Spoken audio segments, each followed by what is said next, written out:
रामशरणं समस्तजगतां रामर्विना कागती रामेण हन्यते कलिमलं रामाय कार्यं नमः रामाद्रस्य निकालभीमो रामस्य सर्वं वशे रामे भक्त्यखण्डिता भवतु मे रामत्वमेवाश्रयः परम पूज्य जगद्गुरुदेव।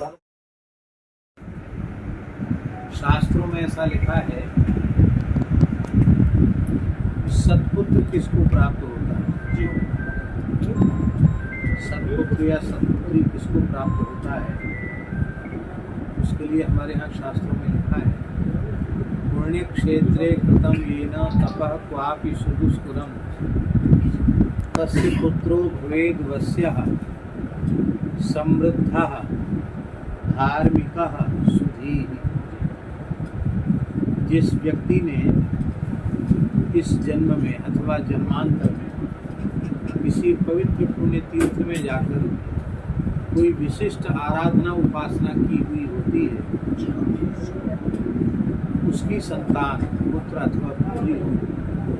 वस्या का अर्थ होता है माता पिता की आज्ञा का, अपने से बड़ों की आज्ञा मानने वाला। दूसरा भाव है जितेंद्रिय।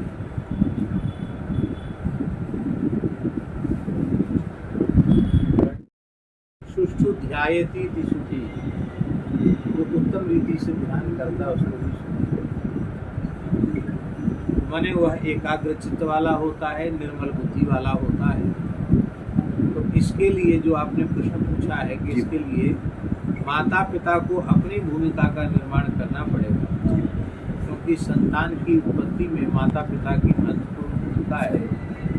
तो माता पिता अपने चरित्र का, अपने जीवन का निर्माण करेंगे तो अवश्य ही उनकी संतान परिवार, समाज, राष्ट्र सबके लिए उपयोगी। नारायण एक प्रश्न हमारा है, तो आज्ञा हो तो मैं आपको। नारायण, आज की युवा पीढ़ी हमारी मोबाइल की सट्टाबाजी में, गुटखा में, शराब में, नशीले पदार्थों में उलझ गई। युवा पीढ़ी से बड़ा कष्ट होता है। विनय पत्रिका का अध्ययन हम चाहते हैं कि एक यहाँ पे ऐसा पुस्तकालय नई पीढ़ियों को यहाँ सीखने का अवसर था। इस बारे में आप क्या संदेश देना चाहते हैं?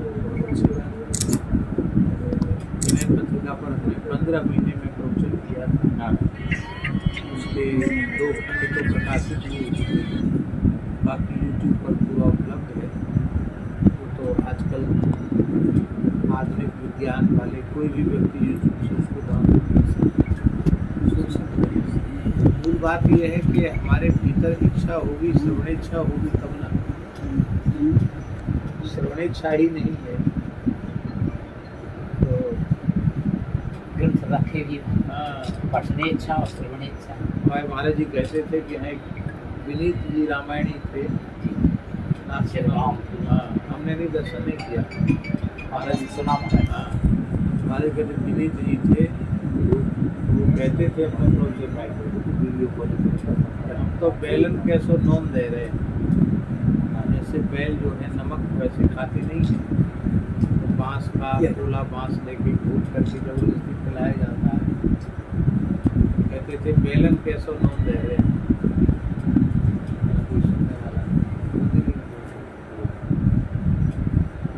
राज्य भी साधु संतों की महापंचायत ने प्रदीप वर्मा जी पे रोक लगाई है। उन्होंने पहले राजा रानी के बारे में जो टिप्पणी की थी, तो उस बारे में गुरु जी क्या, क्योंकि उन्हें पूरा देश मानता था, उन्होंने और लगातार 2 साल से जो टोने चढ़ा, इस सारी चीज़ें भ्रामक हैं या सत्य से जुड़ी हैं? ये तो वे ही जाने, इस बारे में कैसे बता सकते हैं। हमने तो न कहीं पढ़ा है, न सुना है, ना हम सुनते ही हैं। धर्म की दृष्टि से क्या? धर्म की दृष्टि से क्या? धर्म की दृष्टि से तो ये है, गोस्वामी तुलसीदास जी ने मानस जी में कहा है, सुख चाहे मूढ़ न धर्म रता। मूढ़ मनुष्य सुख तो चाहता है पर वो धर्मरत नहीं है। धर्म मात्र किसी क्रिया का नाम नहीं है, जब वो क्रिया कर दो वो धर्म है। धर्म के 10 लक्षण हैं, उनमें सबसे पहला लक्षण है अहिंसा। हिंसा का अर्थ है मनवाणी क्रिया से किसी भी प्राणी को कष्ट न पहुंचाना। दूसरा है सत्य। हम जिस वस्तु को, जिस घटना को जिस रूप में प्रत्यक्ष देख रहे हैं या अनुभव कर रहे हैं, उन्हीं शब्दों में उसको व्यक्त करते हैं।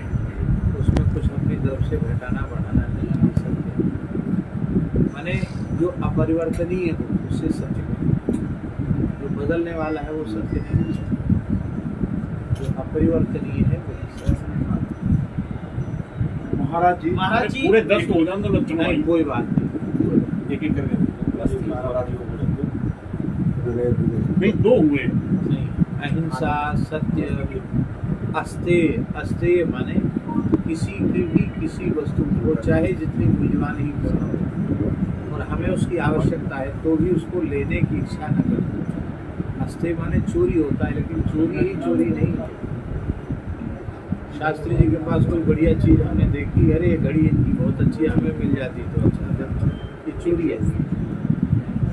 तो किसी की भी किसी मूल्यवान से मूल्यवान वस्तु को लेने की इच्छा नहीं, वो अपने आप दे दे, बात अलग है।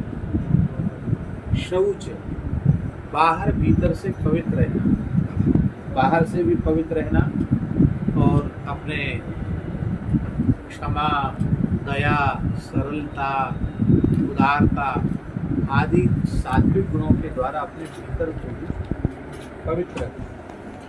भीतर की शुचिता और बाहर की भी शुचिता। इंद्रिय निग्रह, इंद्रिय निग्रह, इंद्रिय निग्रह का अर्थ ये नहीं है कि हम आँख से अपना व्यवहार न करें। जो देखने योग्य हो उसे देखें, जो सुनने योग्य हो उसे सुने, जो बोलने योग्य हो वो बोलें, जो करने योग्य हो वो करें, जहाँ जाने योग्य है वहाँ जाएं, जो खाने योग्य है उसे खाएं, जो पीने योग्य है उसे पिएं और जो करने योग्य है उसे करें। ये इसका अर्थ है इंद्रिय निग्रह। सम और दम, अंतःकरण के निग्रह का नाम है शम और बहिरिंद्रियों के निग्रह का नाम है दम। तप और त्याग, तप माने हम लोगों की प्रवृत्ति स्वेच्छा पूर्वक संसार को, विषयों को, पदार्थों को भोगने की है, उस पर धर्म का अंकुश लगाना, इसको कहते हैं तप। जैसे उदाहरण की दृष्टि से ठंडी जब पड़ती है खूब तेज, तो सवेरे 4 बजे रजाई बहुत अच्छी लगती है, लेकिन 4 बजे उठ करके स्नान कर लेना और जब आदि में लग जाना ये तप है। माने अपने शरीर की सुख सुविधा का ध्यान त्याग करके अपने साधन में प्रवृत्त हो जाना, इसी का नाम तप है। और त्याग, तपस त्याग दशकम धर्म लक्षणम। त्याग, त्याग कहते हैं जिस वस्तु की जिस किसी को भी आवश्यकता है और हमारे अपने व्यवहार से वह अधिक है। हमारा 2 गमछे से काम चल रहा है और एक व्यक्ति ऐसा है कि जिसके पास एक भी वस्त्र नहीं है, तो उसके बिना मांगे हम अपना एक गमछा उसको दे दे, भैया हमारे पास तो 2 हैं, चलो एक तुम ले लो, हम एक में ही काम चलाएंगे। अथवा तीसरा आ जाए तो 2 से अतिरिक्त अपने पास न रखें, इसका नाम है त्याग। तो उसने तो अपने और भारी समस्या मोल ले यहाँ तक यदि हमारे हिंदू धर्म ग्रंथों की बात माने तो आत्महत्या करने वाले का संस्कार करना वर्जित है। उसका संस्कार नहीं करना चाहिए, उसको फेंक देना चाहिए। वो पिंडदान जलदान का भी अधिकारी नहीं। तो इस प्रकार की बातें समाज में प्रचारित प्रसारित करनी चाहिए, लोगों को समझानी चाहिए कि आत्महत्या समाधान नहीं है। यह बात बचपन से लोगों को पता ही नहीं कि आत्महत्या पाप है, और उसका मूल कारण है कि जो बातें पाठ्यक्रम से बचपन से ही हमें सिखाई जानी चाहिए, ये बात आज सिखाई नहीं जानी। महाराज जी श्रीमद् भागवत ही क्यों, गीता वेद क्यों नहीं है श्रीमद् भागवत कथा ही क्यों, गीता और वेद क्यों नहीं, वेद गीता और वेद पे प्रवचन क्यों नहीं? नहीं, गीता पर भी प्रवचन होते हैं। प्रायः देखा जाए तो श्रीमद् भागवत पे ही कथा हुआ करती है। हाँ, गीता पर भी गीता मतलब इस ललितपुर में तो मैं 15 साल से हूँ, तो मैंने कभी गीता और वेदों पे कुछ भी कहते हुए किसी विद्वान को नहीं सुना। ऐसा है, वेदों की बात पहले हम आपको बता दें जी। वेदों का तात्पर्य सूत्रात्मक है और परोक्षवाद उसका विषय है। अत्यंत गंभीर और गूढ़ होने के कारण भगवान ने ही व्यास रूप में प्रकट होकर इतिहास और पुराण के रूप में वेदों का व्याख्यान किया। इसलिए पुराणों की जो चर्चा है, भागवत की चर्चा है, वह वस्तुतः वेद की ही चर्चा है, वेदों का ही व्याख्यान है।